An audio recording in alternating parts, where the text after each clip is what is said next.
Hello, and welcome to You Don't Need 10. If you've been here before, welcome back. Thank you. If you're new, I encourage you to go to youdon'tneed10.com to learn a little bit more about what we have going on.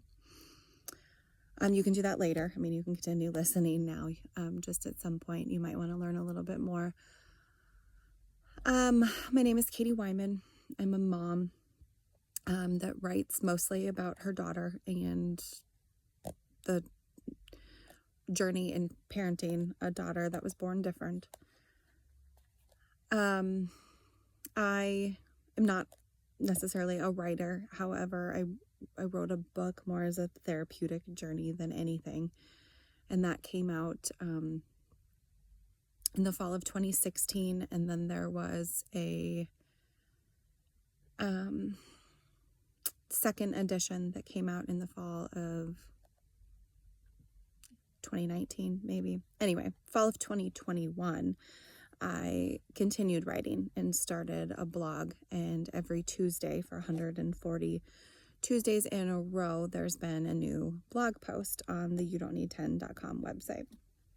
A few weeks ago, I started these audio recordings for the people that would rather listen than read them. So now every week that there's a new blog post, there's a new audio recording available sometime that week. Maybe not Tuesday, but definitely by Wednesday or Thursday, there's a new audio recording. I'm also going back in time and re-recording some of the old blog posts. So today I'm going to be re-recording blog post number 9. Well, I'm recording blog post number 9 for the first time, but I'm going back in time. So this one was posted to the youdon'tneed10.com website on November 16th of 2021. So about 2.5 years ago. Paisley was 10 years old, so take some of those things into consideration. But blog post, actually it must be blog post number 10. I'm so sorry. Blog post number 10 was called Included, and it was posted November 16th of 2021. Paisley wants to be included. She has a desire to be involved and invited. Most of us do want to be wanted. That is not abnormal. I myself, at my age, want to feel included and feel bad when I am left out of things, whether it's an invite somewhere or a picture somewhere else. I want to be wanted. And I'm not very good at parenting the unwanted feelings. I know there isn't always a spot for me, but it's hard to get that across to my now 10-year-old babe. My best effort in reaching her on her level is to also tell her that I get left out of things. It was brought to my attention by her amazing therapist to always let her know when I can that I am human. Paisley doesn't believe that I have struggles, and therefore my best opportunities with her are when I am suffering and feeling bad about myself. It's important as parents that we show our children these raw versions of ourselves. No matter how hard they are, it's a way to connect with your child and come together. It's also a moment to bond together and hopefully turn a sad situation upside down. My beautiful little lady has one of the kindest, sweetest hearts when she wants to, but is one of the most insecure people I've ever met. And those insecurities in herself bring a lot of trouble to her little world. As with most of her emotions, they come in bad behavior, rudeness, anger, mean words, or hurting feelings. I pray every day that she sees herself the way I do. She is brilliant, capable, and wonderful in so many ways, and she amazes me with what she accomplishes daily. But that being said, she doesn't have faith in herself. If she's in a social setting and getting left out, she immediately feels awful about herself and can't shake it. Hours later, she will still be suffering and miserable. I remember a birthday party earlier this year, and there were just a couple guests that day, which 3 is a crowd on a good day, no matter your age or gender. 3 is hard. She came home from attending this party simply inconsolable.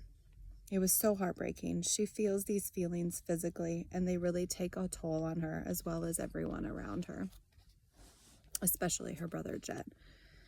He often gets the brunt of her anger for being popular, easygoing, athletic, and all around great. She is jealous of him and takes a lot of anger out on him.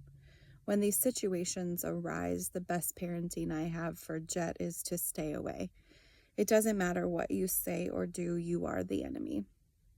Someday she will realize his immense value in her life, and he will be her best protector from the world. I have no doubt.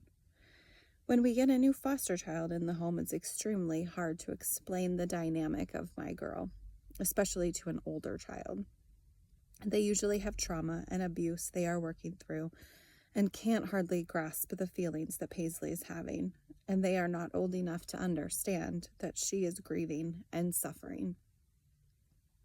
Often they become close to Jet first, and that is then also hard on sister.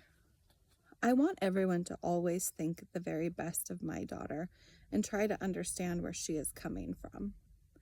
I never want anyone, adult or otherwise, to think poorly of her.